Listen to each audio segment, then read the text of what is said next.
الحمد لله الجليل ثناؤه، الجميل بلاؤه، الجزيل عطاؤه، الظليل غطاؤه، القاهر سلطانه، الباهر إحسانه، البادية حكمته، الشاملة رحمته، المأمول عطفه، المحذور سطوه. أحمده على ما أسبغ من النعمة وظاهر من المنة وأسبل من الستر ويسر من العسر وقرب من النجاح وقدر من الصلاح، حمدا يقضي الحق المفروض ويقتضي المزيد المضمون. الحمد لله رب العالمين أولا وآخرا، ظاهرا وباطنا، عدد خلقه ومداد كلماته وزنة عرشه ورضا نفسه وعدد كل شفع ووتر ورطب ويابس في كتاب مبين، وجميع ما خلق ربنا وذرى وبرى، خالق بلا مثال أبدا سرمدا، طيبا مباركا، الذي خلق فسوى وقدر فهدى وأمات وأحيا وأضحك وأبكى وقرب وأدنى وأسعد وأشقى ومنع وأعطى، الذي بكلمته قامت سبع الشداد وبها رست الرواسي والأوتاد واستقرت الأرض المهاد، فلا مقنوطا من رحمته ولا مأمونا من مكره وغيرته وإنفاذ أقضيته وفعله وأمره، ولا مستنكفا عن عبادته ولا مخلوا من نعمته. عباد الله، اتقوا الله فيما أمر وانتهوا عما عنه نهى وزجر، وأخرجوا حب الدنيا من قلوبكم فإنه إذا استولى أسر، واعلموا أنه لا يضر وينفع ويصل ويقطع ويعطي ويمنع ويفرق ويجمع إلا الله.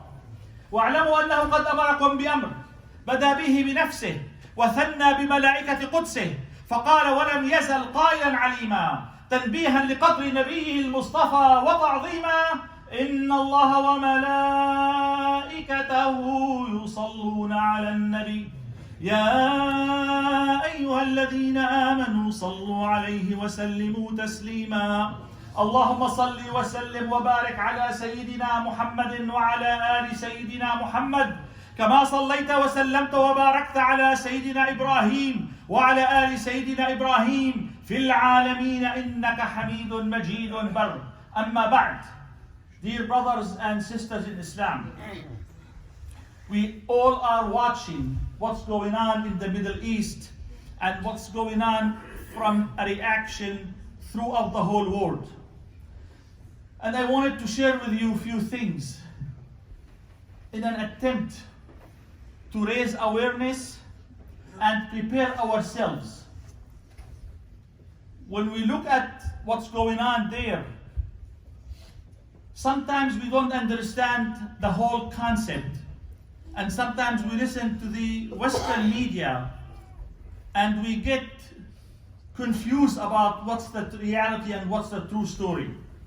And I thought I'll share with you a few thoughts here and there, hope inshallah ta'ala at the end we'll reach something. So I'm going to talk about Palestine in Islam. I'm going to spend a couple of minutes talking about the historical background of the conflict, and then talk about most recent history, beginning of the 20th century, then tie it up all with the most recent history of the last event, and try, inshallah ta'ala, at the end to come up with some thoughts and ideas. What can we do here in Worcester, Massachusetts for that purpose? To talk about Palestine, let Allah Ta'ala describe it. When He says, سبحان الذي أسرى بعبده ليلا من المسجد الحرام إلى المسجد الأقصى الذي باركنا حوله. So Allah Ta'ala clearly says, we have blessed Al-Masjid Al-Aqsa and the surrounding area. It's a blessed location. How big is that location? We don't know, but most people believe it's the whole Bilad al-Sham, greater Syria now. But definitely, that spot was the first Qibla. Muslims when they were praying before the Qibla became towards Al-Kaaba, they were praying towards Al-Quds. That's the importance. Multiple ahadith talked about, I mean, there's far more in the Quran also. وَنَجَّيْنَاهُ وَلُوطًا إِلَى الْأَرْضِ الَّتِي بَارَكْنَا فِيهَا. So multiple ayat in Quran talk about the blessed location, and that's Palestine. When you go there, you'll be surprised, and unfortunately most of us did not go there, or have not been there. But when you take an effort and you go there, you will see that you will hardly miss a spot that is not blessed. There is always something historical, something blessed from Allah about that area. From Jacob, Yaqub, to Ishaq, to Sarah, Dawood, Sulaiman, Joshua, Yusha bin Nun. Almost every single spot you go to, there is something Allah Ta'ala has blessed. Unfortunately, we here have a disconnect for two reasons. One reason, it's not easy to get there, and the other reason, even our scholars told us you cannot go there because you're supporting the Israelis, and that's totally not true. Go there, show them that you're there and that they want you there. The Muslims, Arabs there, they want you to go there and visit. But that's a different topic. So it's a blessed piece of land that Allah Ta'ala said that you take care of it. So this piece of land is not for the Palestinians. It's exactly like if I say Mecca is for the Saudi Arabian. It is not. And the first important image and picture you have to have is that this is your land. When it is violated, you are violated. Because it's piece of you.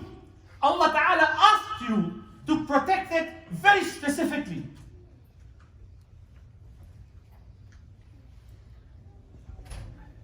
In the beginning of the 20th century, the Jews comprised less than 5% of the population. Around 68 to 72% Muslims, 20% Christians, others, and then less than 5% Jews. They wanted to have a homeland. Initially, they did not care where would that homeland be. They talked about Africa. Go review the Congress record. You will see they talk about Alaska. Congress rejected that. United States, yes, you heard me right. Go and Google that. So they wanted a piece of land to be homeland for the Jews. Then some came up with the idea, well, why don't we ask for Palestine? We have roots there. Sometime Jews were there. So they started to look at the idea. Who was at that time the leading Khalifa for Muslims? Sultan Abdul Hamid. He's from around 80, 85 until 2000, until 1906 or 07 when he lost his power. So they tried to convince him to allow immigration. He would not budge. Then Herzl with others went there with a lot of money. The Ottoman Empire at that time had no money, was very poor, and had a lot of debts. And they offered him a lot of money. And his answer was, I will never do anything that my grandchildren will curse me for it. This is not Turkish. It is not Ottomans. It is Muslims. I have no right to allow and give you that piece of land. No immigration. And he withheld the immigration to that land. In 1917, Her Majesty, the Queen of England, felt so bad for the Jews. And instead of offering them a piece of land in United Kingdom, she offered them a piece of land in Palestine because she feels so sorry for them. Can you imagine when you feel sorry for your neighbor, so you offer him a piece of your next neighbor's house because you feel sad for him? So that's exactly what happened. I don't want to dwell too much on that issue, but basically they started allowing the immigration to happen. Palestinians realized that. The conspiracy is the following. They came out, the Zionist movement, and convinced the West, United States, France, England, others, that you need a guard in the area. You cannot allow those people to be there free. It will get out of control. Yes, you can do it from your centers in Washington, in Paris, in London, but you still need your own representation in that area. And we will be that representation. And of course, they all welcome that idea because it's true. They can't let it go. History shows that if you have presentation, that's much easier. So they told them, we'll do the dirty work for you. So they convinced them. Then they played on the religious factor. Two things. Number one, we as Jews need a piece of land. And this is land without people, for people without land. It is so simple. Then, and that's the most important thing, they connected it with Christianity. This is Ardul Mi'ad.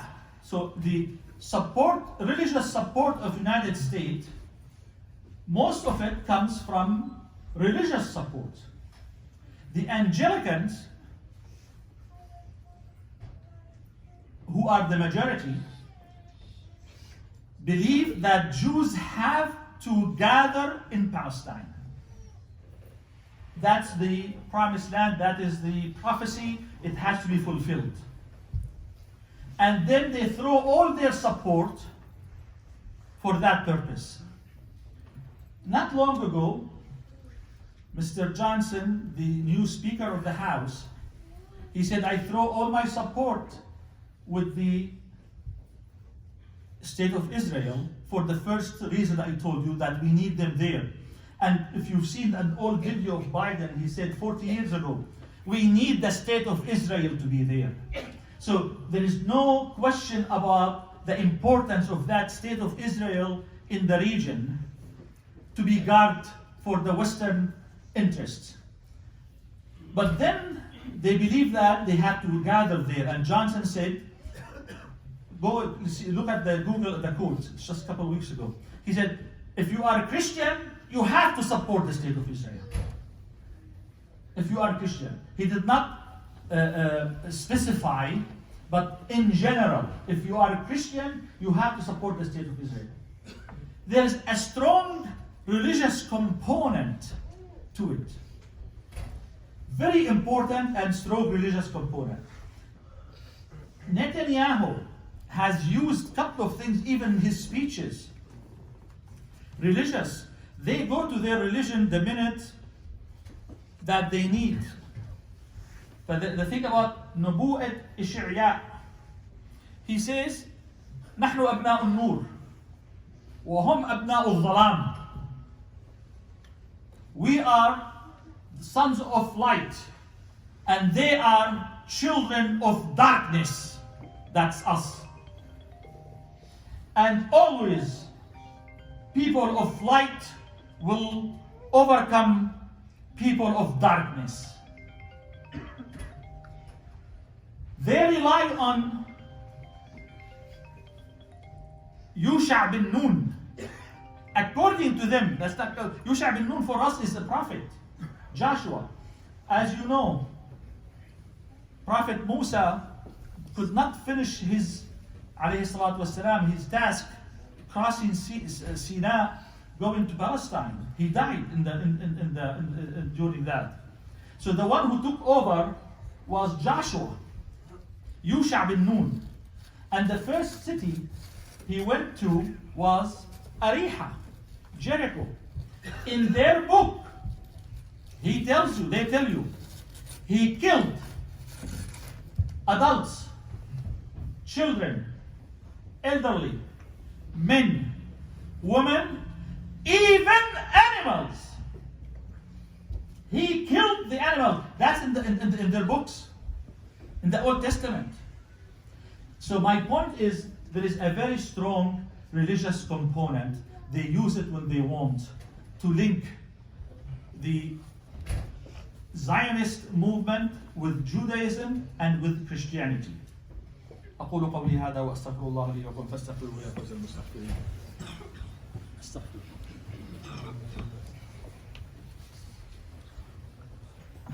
الحمد لله رب العالمين الذي علا فقهر وملك فقدر وعفى فغفر وعلم وستر وهزم ونصر وخلق ونشر لا إله إلا هو سبحانه لا يقال لغيره سبحان وهو عظيم البرهان شديد السلطان لا يعجزه إنس ولا جان. So let's move to more recent history.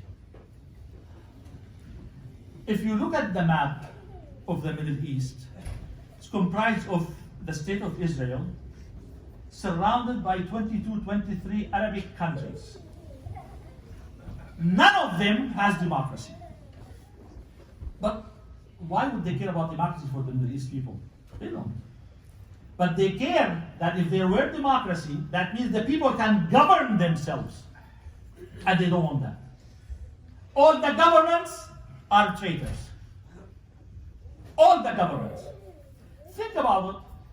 If there is embargo against Gaza, Gaza shares big borders with Egypt.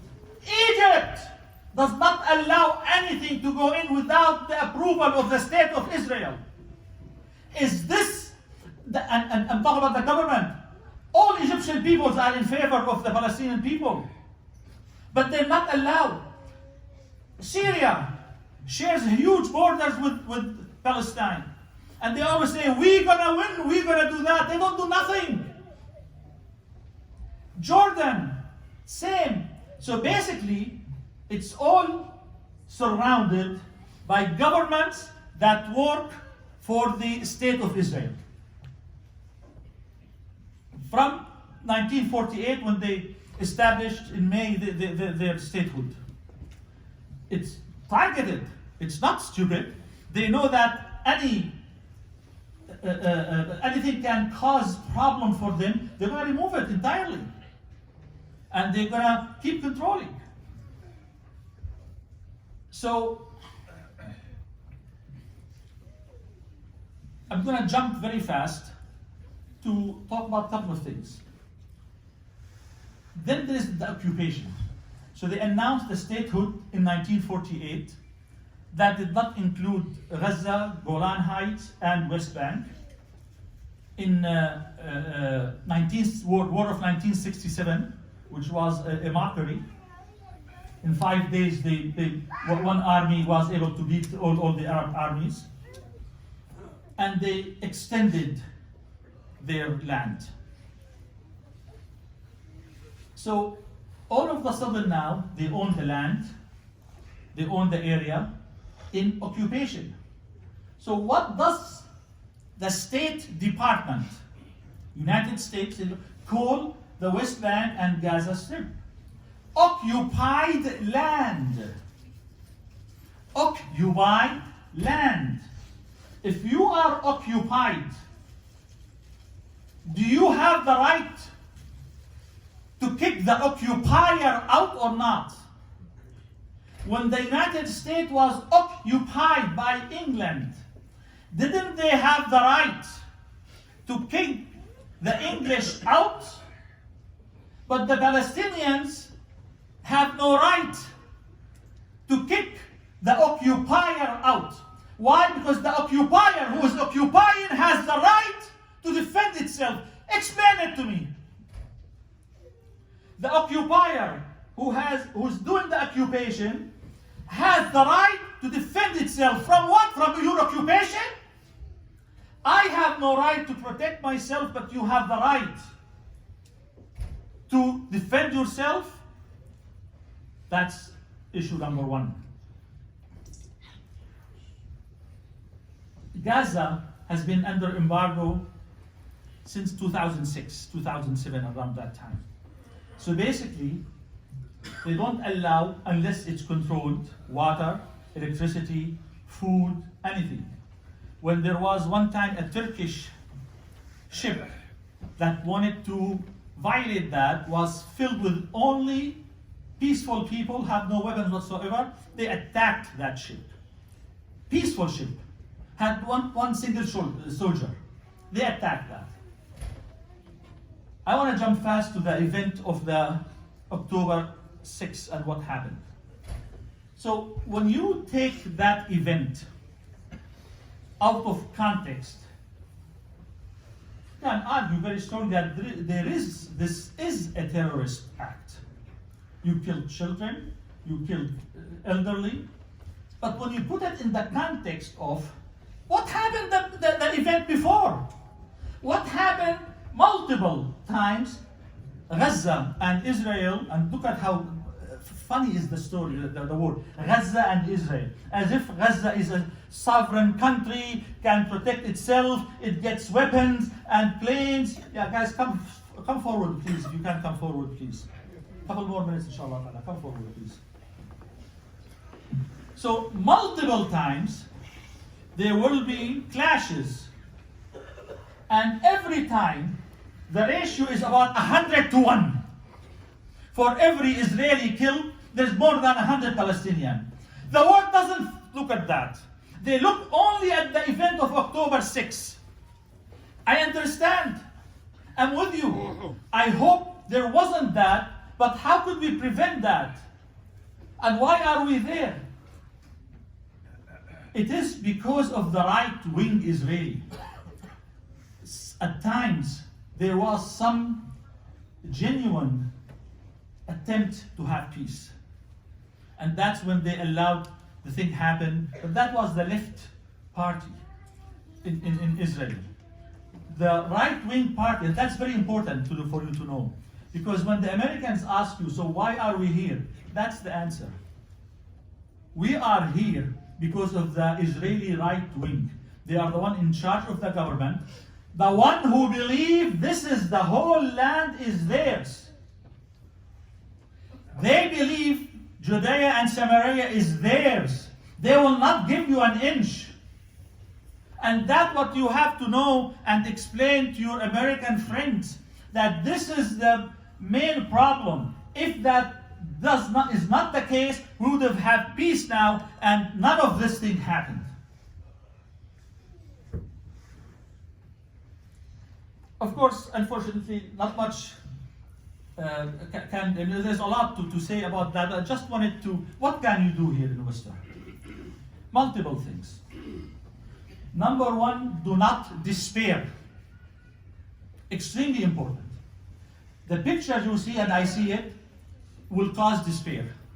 You're going to be very depressed, and that despair will prevent you from being productive. Or you become extremist. Neither one is the right approach. The right approach is do not despair, do steps that you can do. So what you can do, I just mentioned, they have the biggest power in the world, biggest armies. We here in Worcester cannot fight that. But what can we do? They control the American and Western public opinion. If we take that away from them, you took away the most important weapon they have. The most important weapon they have is the American public. So all what we have to do is right in our side. All what we have to do is explain to the public our case. Show them, and you notice they're losing the grip. 30, 40 years ago, none of these pictures would have shown on TV from Gaza. But now with the social media, they cannot. We have the advantage of the social media. So raise awareness. Raise awareness, raise awareness. Donate, pay as much as you can. The masjid is collecting and they're sending to very trusted sources there. Inshallah ta'ala, it will get you brothers and children in Gaza to the hospitals. We send the money to the hospitals in Gaza. And finally, and please do not laugh at me, do dua. Dua, ya akhi, is extremely important. Dua, ya akhi, is one of the most important things. We don't have, as I said, bombs or planes, but we have dua.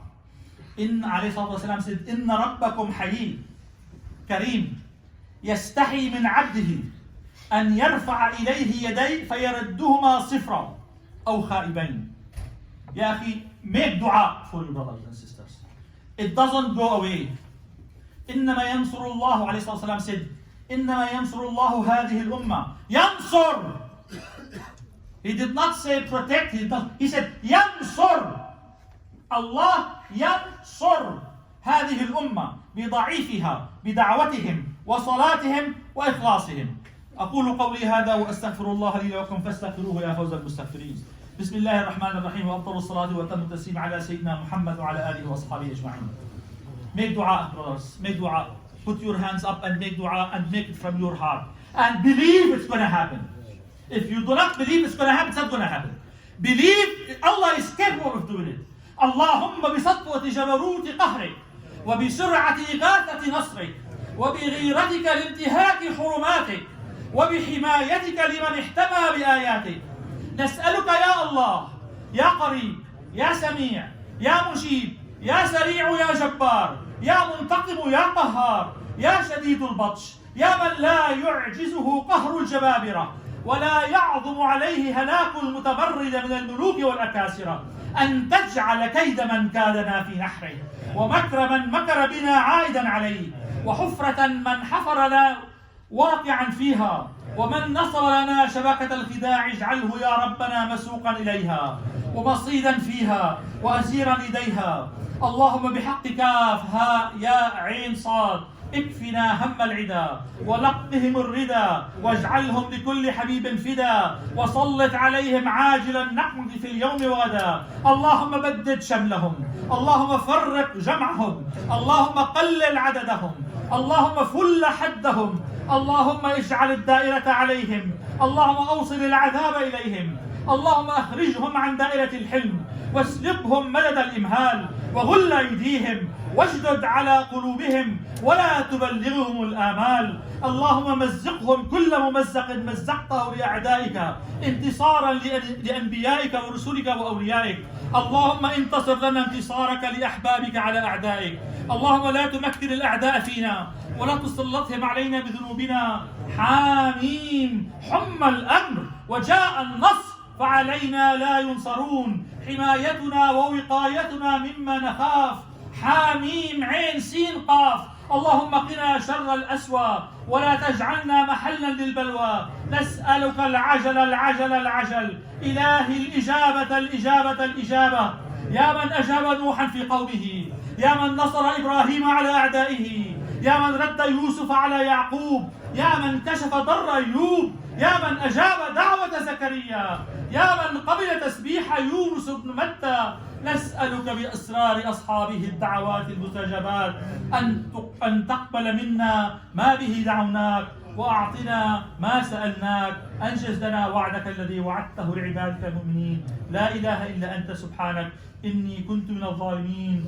وآخر دعوانا الحمد لله رب العالمين والصلاة والسلام على سيدنا محمد وعلى آله وصحبه أجمعين. أخذ الصلاة إلى الصلاة تنهى عن الفحشاء والمنكر والبغي والله يعظكم لعلكم تذكرون.